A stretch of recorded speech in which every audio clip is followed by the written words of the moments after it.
Edit audio. This podcast discusses murder and violence against children. Please take care while listening. In the last episode of the Feeney family murders, the trial of John Feeney began. Like in the entire court's building, activity stopped. You had other lawyers and other judges who were just like, I think I'm taking a recess and I got to watch these opening statements. The prosecution presented their motive, that John Feeney was an unhappy husband and father, and he wanted out. You know, he was having affairs. He was doing things that a happily married man and a responsible parent doesn't typically do. Then came the evidence. The prosecution called 4 women to the stand who had affairs with John Feeney. There were a handful of other people to take the stand, to call attention and question the teacher's ethics. They were essentially breaking down the whole family man persona that had been established. But the problem seemed to be that all of this was circumstantial. And the prosecution really started losing ground when their key witness, a gas station worker who said that he saw John Feeney in the early hours of the morning, completely fell apart. The gas station worker testified that he saw John Feeney and his red Mustang at a Springfield gas station. At the time, John said that he was alone and asleep in his room. The problem was that gas station worker wasn't on the timesheets to be scheduled to work that night. In this episode, we dig into what was left out of the trial and speak with Cheryl's mother and brother, who have a lot to say about John Feeney. Lynn, can you tell them about the time she met you in the restaurant to talk about John? She had you meet her for lunch, and she said something to you about John.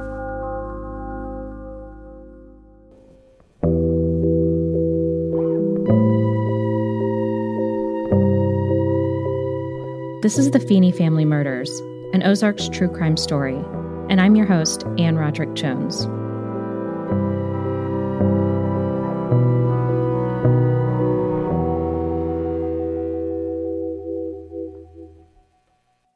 When investigating this case, I returned with the team to the Ozarks to conduct interviews and do some on-the-ground research. I'd been combing over old articles for months, and the one thing that struck me was how little information there was about who Cheryl was as a person. In the trial, we learned all the details about John's personal life, but had learned relatively little about his wife and the mother of his children, other than she was a stand-up employee and a good mother. How could someone who was part of such a high-profile murder not have more information about them out there? There was something else that didn't sit right with me. It's easy to paint a picture of a husband who wants out of an unhappy marriage. But if John was already having affairs with multiple women, why would he murder his family to be free? Here's what Ron Davis had to say. And they were trying to say that John Feeney killed so he could be free. But he was already free. He was living his best life. This makes me think, Cheryl was a smart woman. Did she know that John was having affairs? Could she have been the one who wanted to be free? And it was pretty clear that she knew that her husband was a philanderer. She wasn't dumb. It's pretty obvious. They had a lot of money in the bank. They were that odd couple where they started saving money and banking money, and they were doing fine, which was a source of frustration for the prosecutors because, well, what's the motive for killing? Cheryl's mom, Lynn Hash, is now in her 90s. She isn't in the best of health, but she graciously agreed to speak with us. As she sat in her chair, our team carefully but casually sat around her so that she could answer our questions and really just have a chance to tell us about her daughter. All around us were family photos, both of Cheryl as a young girl, as well as pictures of her grandchildren, Tyler and Jennifer. I would love for you to tell me what Cheryl was like. Tell me about, like? Yeah, I'd love to know what she's like. Oh, she was a very lovely, quiet type of girl. She wasn't vivacious or, noisy or anything like that. She was very quiet. She loved her work. She was a nurse at Cox South in Springfield, and she loved every minute of it. She loved her babies. She loved her babies. She was quite quiet, geared, but she loved to be with her kids. She loved to take them places. And I loved to have them come down here. But because they did live so far, we didn't get to see them as often as we would love to have. This is the first time I feel like I'm getting a real glimpse into who Cheryl Feeney was as a person. Up until this point, it had been so hard to find people who Cheryl shared aspects of her private life with. Even Teresa, who was close with Cheryl, told me that she was a really private person and didn't know a lot about her home life. But just speaking with Lynn, it's clear to me that she and Cheryl had a close relationship. Lynn now has a personal support worker who comes in a couple of times a week. During our interview, her caregiver chimed in with an interesting anecdote. I do remember her telling me the story that she met Cheryl in a restaurant because she was talking about leaving. That's when she was talking to you about leaving John. Oh. You remember?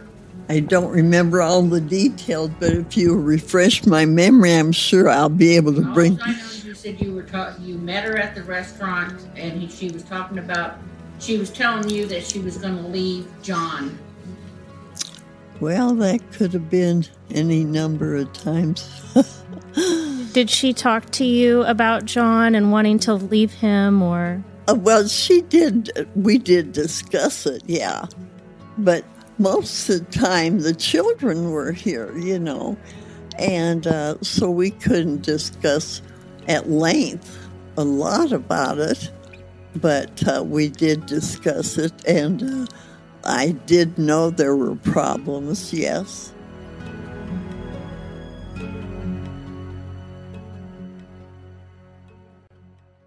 I was surprised to hear that Cheryl had talked openly about wanting to leave John. A U.S. Department of Justice study interviewing men who killed their wives showed that either threats of separation by their partner or actual separation are most often the triggering events that lead to murder. I asked Daryl more about this. Cheryl had expressed to people, even though we could not put it into evidence, that things were wrong. She had told friends and others that things were wrong in her marriage, that she was thinking about divorce. So to me, this seems like a pretty big omission from the evidence. If Cheryl did want to leave John, it would be a huge blow to his ultra-religious family, where divorce was strictly forbidden in the Church of Christ. And not only was his family a part of this church, but his father was a preacher. We can't say that's what happened, of course, but it's something that's been called attention to in this case. And here's the thing. If it was known to police that Cheryl wanted to leave her husband, why wasn't this submitted as evidence or as a motive during the trial? It turns out that there was a case just prior to the Feeneys that made this testimony inadmissible. Here's Judge Miles Sweeney, who was kind enough to be interviewed after having dental surgery. He's the one who presided over the case. It was testimony that the wife had told somebody she was afraid of John. Now, that would have been a significant piece of evidence, but it was excluded. And the reason was because there was a previous case down in Christian County, the first county of the South, about a guy that was accused of murdering his wife. And they put into evidence a letter in which she had expressed fear of her husband.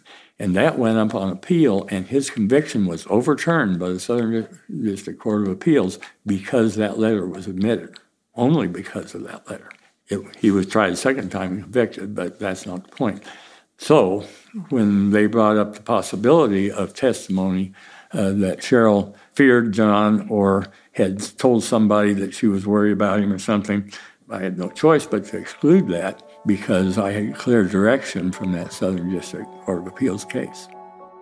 The allegations that Cheryl wanted to leave John may have not been the only things left out of the trial. Crime scene investigator and homicide detective Rita Sanders told me that there were other items found at the crime scene that raised suspicion but never made it into the trial. There were just things that weren't mentioned, like the web belt. I don't think the web belt was ever brought out into trial.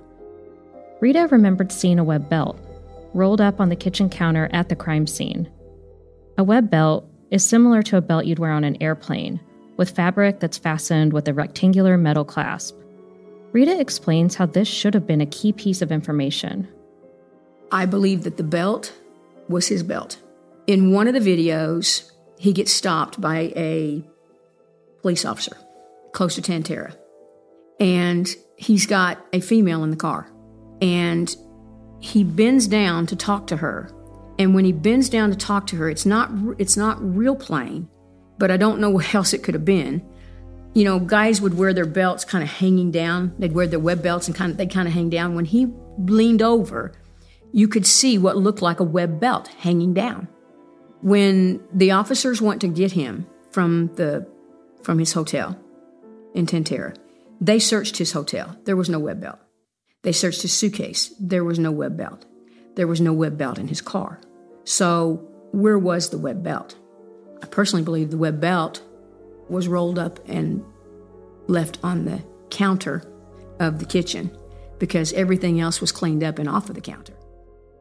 I asked Rita how this would work, and she explained it this way. I think when he came in, I think he took off all of his clothes. I think he had a habit of rolling his belt up. I think he rolled it up and put it on the counter, and that way he wouldn't have any blood on his clothes. I think he just dropped his clothes right there, went and did what he did, and came back, put on his clothes, and in a hurry to get out of there, to get back to Tantera, because he needed to be back at Tantera by a certain period of time.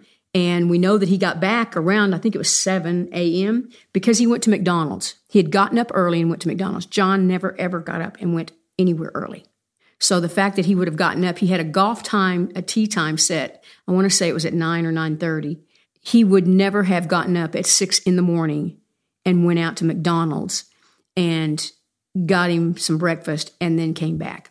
That was not something he would have ever done because he was always running late and he was always oversleeping. During our interviews, we heard from multiple people that John wasn't the most prompt person. He was often late, and we were told that other teachers would have to cover his classroom when he wasn't on time. But he wanted to get back before, anybody could miss him. And so I think in his hurry, I think he left that web belt laying on the counter. And there was one other thing that Rita noticed at the crime scene that didn't sit right with her. I don't think the web belt was ever brought out into trial. I know the cat in the room was never brought out because they all laughed at me about it. I hadn't heard this information about the cat until meeting Rita. Remember that the house looked as if it had been ransacked, with closets and bedroom doors flung open, drawers and cabinets rifled through? But there was one particular door in the house that was closed when investigators arrived on the scene. All the doors were open, except for one. And that was the family room downstairs. And when you opened that door, the first time we opened it, the cat bolted. And we had to grab the cat and throw it back in the room and close the door behind us. And every time somebody went in that room, we had to tell him, be careful, the cat will get out. Well, it turned out that the cat had to be in that room always because I believe it was Tyler was allergic to the cat. And so it was John's cat, and it had to be kept in that room. That's where it was fed. That's where its litter box was. John's office was down there. His office had been ransacked. However, the files had been neatly taken out of the file cabinet and set on the table. They hadn't been thrown out. The cords hadn't been yanked out. They had, as a matter of fact, everything that was unplugged was still sitting on the desk. It wasn't, it hadn't been yanked out in a hurry. So whoever did this had been in the office. If you're running around murdering 3 people and you open up this door and the cat bolts, you ain't going to go after that cat and put it back in that room. The only way that that's going to happen is, number 1, if it's a habit when you walk in to be careful not to let the cat out. Or number 2, that it's a habit that if the cat gets out, you put it back in. I thought that was extremely significant. I still do. While researching this case, I'm reminded of how small Springfield can feel, how connected all the residents were when I was growing up. Remember we told you that John and Rita had crossed paths before the murders when she had him for a chemistry teacher in a night class? She said that John took a particular interest in a case that she was working on, and it's clear by listening to Rita that she has strong opinions about the Feeney murders and who might have done it, and that's partly because of this particular experience she had with John. Before this all started, before this happened, I was on another case. It was the Lisa Ravel homicide, and he was very interested in that case, and after class, we would sit and talk about it. The Lisa Ravel case is the same case we mentioned earlier. George Revelle was her husband, who was being tried for murder. He was very interested in all of the details. And so one of the things that he asked me was, well, what do you think is the worst thing that he did, that he could have done to have gotten himself caught? Because obviously you guys think he did it. And I said, he talked to the police. You should never talk to the police if you're a suspect. That's the people that are in prison are those that talk, you know. And he didn't say anything. Well, flash forward months later, and we get a search warrant for his hotel room. We had taken the carpet and the walls and everything for evidence out of his house. And he was staying at one of the hotels off of Glenstone. To be clear, Rita's referring to a hotel at which John was staying, while police collected evidence from his home on Nottingham Street. And I was with, I think, 2 other detectives. We knocked on the door. We told him we had a search warrant for his hotel room, and he invited us in, and one of the investigators said, we'd really like to talk to you, John. And I remember him looking at me with this smirk on his face and said, well, you know, I once had a very wise person tell me that the best way to stay out of prison is to never talk to the police. And at that point in time, I remember it went all over me. And I just looked at him like, yeah, because I believe he was planning it then. I think that's why he was asking me all the questions that he was asking me. And I didn't have a clue. I think he had planned it for a very long time. In the next episode, John faces another lawsuit over the hundreds of thousands of dollars that he was set to gain from the death of his family. There was like a $250,000 insurance policy that had been taken out, and there was some question as to whether John had forged Cheryl's signature. I think that's what prosecutors were suggesting with handwriting analysis, that he had done it.